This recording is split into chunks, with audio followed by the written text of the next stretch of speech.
ឲ្យតែព្រឹកព្រលឹមឡើងនិយាយពីថាគិតលង្វិលខួរអស់ហើយអត់ដឹងថាធ្វើម្ហូបអីទេទៅសួរប្តីគាត់ថាគាត់មានទូនាទីត្រឹមតែងទេអូនចង់ធ្វើអីធ្វើទៅអញ្ចឹងខ្ញុំក៏រុញសួរគាត់វិញថាឥឡូវបើឯងចង់បុកកតុយហេះអត់ប្រពន្ធបុកឲ្យអញ្ចឹងក៏បានមនុយបុកកតុយហេះមកអញ្ចឹងណាបងប្អូនអញ្ចឹងថ្ងៃហ្នឹងគឺខ្ញុំមានបានម្ហូបពីរមុខស្ងោរតឡាចជាមួយនឹងការ៉ុតហើយខ្ញុំក៏បានជាមួយនឹងបុកកតុយហេះហ្នឹងមួយមុខដែរបុកកតុយហេះហ្នឹងយើងមិនមែនបុកឲ្យញ៉ាំតែមួយពេលលឹងទេបងប្អូនព្រោះខ្ញុំបុករៀងច្រើនដែរអញ្ចឹងគឺខ្ញុំបុកច្រើនទៅខ្ញុំទុកឲ្យប្តីខ្ញុំគាត់ថាពេលខ្លះអញ្ចឹងទៅគាត់មិនដឹងថាញ៉ាំអីគាត់ដួសមក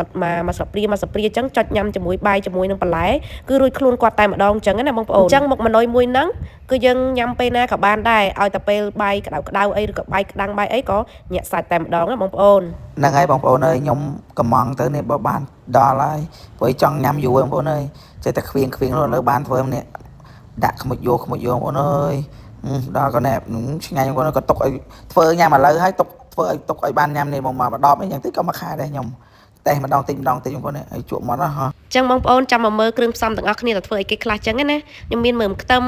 ចាមានជាមួយនឹងខ្ទឹមក្រហមម្ទេសប្តីទិញមកប៉ុណ្ណឹងហើយយើងជាមានជាមួយនឹងត្រីអណ្ដែងអាំងហើយស្រាប់ត្រីអណ្ដែងអាំងហ្នឹងគឺយើងអត់បានអាំងខ្លួនឯងទេទិញមកពីផ្សារអញ្ចឹងណាបងប្អូនចាព្រោះអីគេមានអាំងសាច់ស្រាច់អញ្ចឹងយើងអត់ចាំបាច់ចំណាយកម្លាំងហត់ទេបើសិនតែយើងទិញយកមកអាំងយកមកអីអញ្ចឹងណាបងប្អូនចំណាយពេលរាប់ម៉ោងហើយណាមួយខ្ញុំក៏អត់សូវមានពេលទៅនេះហ្នឹងមកធ្វើអីដែលយូរដែរបងប្អូនព្រោះយើងឆ្លៀតពេលហ្នឹងរកស៊ីផងអីផងបន្ទាប់មកទៀតគឺយើងចាប់ផ្ដើមលីងចាលីងខ្ទឹមហើយនឹងខ្ទឹមក្រហមហ្នឹងមុនគេព្រោះអីអាហ្នឹងវាក្រឆ្អិនណាបន្ទាប់មកទៀតចាំយើងដាក់ជាមួយនឹងម្ទេសព្រោះម្ទេសវាខ្លោចលឿនអញ្ចឹងណាបងប្អូនចាអញ្ចឹងយើងលីងត្រឡប់ទៅត្រឡប់មកទៅលីងរហូតដល់វាមកមុំថាយើងអាចយកវាទៅបុកបានឲ្យវាឆ្អិនឲ្យវានឹងខ្លោចតិចអីចឹងណាបន្ទាប់មកទៀតគឺយើងដួសដាក់ចានតែម្ដងសម្រាប់ពេលដែលខ្ញុំបានដួសដាក់ចានហើយខ្ញុំក៏ចាប់ផ្ដើមយកប្រហុក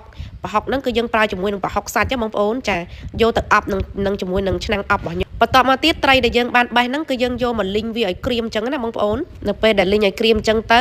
ចាវាអត់សូវចេញមកវាបែបសុផលខ្លាំងពេកចាហើយវិធីធ្វើនេះខ្ញុំមិនសូវចេះធ្វើដែរទេបងប្អូនអើយមើលតាម YouTube ទេ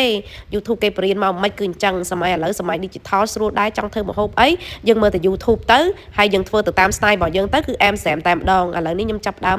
បុកខ្ទឹមជាមួយនឹងចាម្ទេសជាមួយអីចឹងប៉ុន្តែវាបុករៀងពិបាកដែរព្រោះវាត្បាល់រៀងល្អិលរៀងអានងរៀងលោតពេញនឹងដែរប៉ុន្តែអត់បញ្ហាទេបន្ទាប់មកទៀតបុករៀងម៉ត់ហើយគឺយើងបានដាក់ត្រីដែលយើងបានលីងវាឲ្យក្រៀមហ្នឹងដាក់ចូលទៅតែម្ដងបងប្អូនចាមានបេះឆ្អឹងចេញខ្លះមិនបានខ្លះបងប្អូនតែឆ្អឹងនឹងមិនអីទេមិនសិតជាឆ្លាក់កយទេដល់ពេលដែលយើងបុកទៅវាម៉ត់ហើយនិយាយទៅបងប្អូនបុកបដាហ្នឹងគឺលេបទឹកមាត់បដានិយាយពីថាជាតិអើយជាតិប៉ុន្តែបងប្អូនអធិស្ឋានដោយសារតែខ្ញុំចូលចិត្តហឹលអញ្ចឹងទៅវាមើលទៅវាអត់សូវហឹលចាតែភ្លក់ចុះភ្លក់ឡើងអត់សូវហឹលខ្ញុំក៏បានលីងម្ទេសហ្នឹងបុកថែមទៀតតែខ្ញុំមិនបានថតទេណាបងប្អូនអធិស្ឋានអញ្ចឹងបងប្អូនមើលអាច